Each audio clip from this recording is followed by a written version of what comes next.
گھاس صرف جانور کھاتے ہیں۔ کیا آپ نے کبھی کسی انسان کو گھاس کھاتے ہوئے دیکھا ہے؟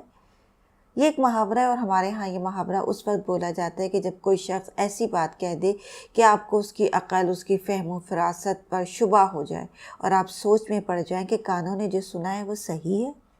بلاول بھٹو نے گزشتہ دنوں ایک پریس کانفرنس کی جو بہت گرم تھی۔ انہوں نے کہا کہ پاکستان نے بھارتی جہاز اس لیے گرائے ہیں تاکہ کالعدم تنظیموں کے رہنماؤں کو وہ نشانہ نہ بنا سکے۔ انہوں نے اسی پر بس نہیں کی بلکہ مزید کہا کہ پاکستان نے ان تنظیموں کے رہنماؤں کو گرفتار کرنے کے بجائے حفاظتی تحویل میں لے رکھا ہے تاکہ ہندوستان انہیں کوئی نقصان نہ پہنچا سکے۔ اس بیان پر جہاں پاکستانی جماعتوں نے ان پر خوب تنقید کی، وہاں بھارت کے میڈیا میں اسے بہت زیادہ کوریج دی گئی۔ بار بار بھارتی میڈیا پر اسے چلایا گیا اور کہا گیا کہ یہ سب کچھ تو بھارتی سیاستدانوں کو کہنا چاہیے تھا، لیکن وہ ایک پاکستانی سیاستدان کہہ رہا ہے۔ پاکستان کے ایک مشہور صحافی نے کہا کہ بلاول کے اس بیان نے بہت سے شکوک و شبہات پیدا کر دی ہیں اور سیکیورٹی ادارے بھی اس بات کو بہت تشویش کی نظر سے دیکھ رہے ہیں۔ ہردل عزیز شیخ رشید نے اس بیان پر بلاول بھٹو کو بھارتی ایجنٹ قرار دے دیا اور کہا کہ آصف زرداری اپنی کھال بچانے کے لیے بلاول کی قربانی دے رہے ہیں۔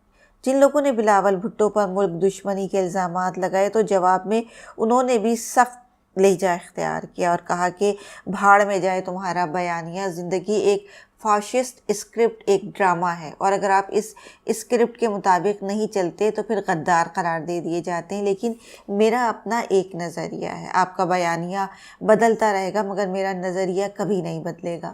انہوں نے کہا کہ کالعدم جماعتوں کو جو دوسرے ملکوں میں جا کر دہشت گردی کرتی ہیں، حکمران جماعت میں شامل کر کے ہمارے خلاف استعمال کیا گیا ہے تاکہ ہمیں ہرایا جا سکے۔ بلاول کے اس لب و لہجے کو سمجھنے کے لیے کسی راکٹ سائنس کی ضرورت نہیں ہے۔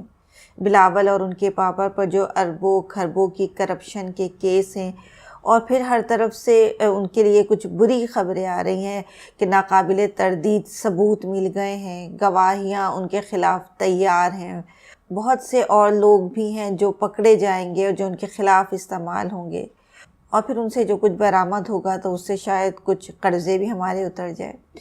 لیکن آپ کو یاد ہوگا کہ مسٹر 10% یعنی آصف علی زرداری کے دوست ڈاکٹر عاصم کے بارے میں بھی ایسی خوش فہمیاں پیدا ہوئی تھیں کہ اربوں کھربوں روپے نکلنے والے ہیں، گواہیاں مل گئی ہیں، مگر اربوں کھربوں تو کیا چونی بھی نہیں ملی۔ گزشتہ دنوں جب نیب میں آصف زرداری اور بلاول بھٹو کی پیشی ہوئی تو جیالوں نے جس طرح سے دھمال ڈالی اور جس طرح سے نعرے لگائے تو اسے کہتے ہیں ایک تو چوری، اوپر سے سینہ زوری۔ نیب کے ریفرنسز کی وجہ سے پاکستان پیپلز پارٹی اور حکومت میں ویسے بھی آج کل سرد مہری اور رسہ کشی چل رہی ہے۔ ایسے میں بلاول بھٹو کی ٹویٹ نے ماحول کو اور گرما دیا۔ جب پچھلے دنوں ابھی کٹھ پتلیوں کا عالمی دن منایا گیا تو اس دن انہوں نے اپنی ٹویٹ میں عمران خان اور پی ٹی آئی کو ٹیگ کرتے ہوئے مبارکباد دے ڈالی۔ اس سے پہلے بھی وہ اپنے بیانات میں عمران خان پر سخت تنقید کر چکے ہیں اور انہیں کٹھ پتلی وزیر اعظم قرار دے چکے ہیں، بلکہ وہ تو یہ کہتے ہیں کہ کالعدم تنظیموں اور وفاقی وزراء کے درمیان رابطے بھی موجود ہیں اور ان رابطہ رکھنے والے وزراء کو کیوں برطرف نہیں کیا جاتا۔ یوم پاکستان پر انہوں نے اپنا پیغام دیا اور کہا کہ نظریہ پاکستان کی جڑوں پر کلہاڑی مارنے والے اب باز آ جائیں۔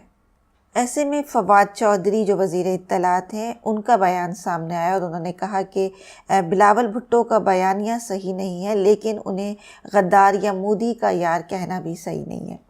لہٰذا جب وزیر اطلاعات نے خود کہہ دیا ہے کہ بلاول کی بات غلط ہے مگر آپ انہیں غدار نہیں کہہ سکتے، اور ویسے بھی ایک دوسرے سے مختلف سوچنا یا اپنی رائے کا اظہار کرنا کوئی جرم نہیں ہے۔ کالعدم تنظیمیں آج پاکستان کے لیے ناسور بن گئی ہیں۔ شدت پسندی اور عدم برداشت نہ صرف ہمارے ملک بلکہ ہمارے لوگوں میں بھی اتنا زیادہ بڑھ گیا ہے کہ ہم قاتلوں کی حمایت میں نکل آتے ہیں۔ علماء دین فتوے جاری کرتے ہیں۔ مشال کیس دیکھ لیجئے۔ مشال کیس میں یہ کہا گیا کہ اگر مذہب کی توہین نہ بھی کی گئی ہو تو بھی قاتلوں کو سزا اس لیے نہیں دی جا سکتی کہ انہوں نے یہ قتل عقیدت اور محبت میں کیا ہے۔ قاتل رہا ہوتے ہیں تو ہم استقبال کرتے ہیں۔ دنیا میں سب سے بھیانک جرم قتل ہے، اور وہ بھی ایک شاگرد کے ہاتھوں اپنے استاد کا قتل سخت دہشتناک ہے، لیکن قاتل کو نہ شرمندگی ہے، نہ ندامت، نہ تعصب۔ ملالہ پر فائرنگ ہوتی ہے تو ہم مذمت نہیں کرتے بلکہ حملے کے ثبوت مانگتے ہیں۔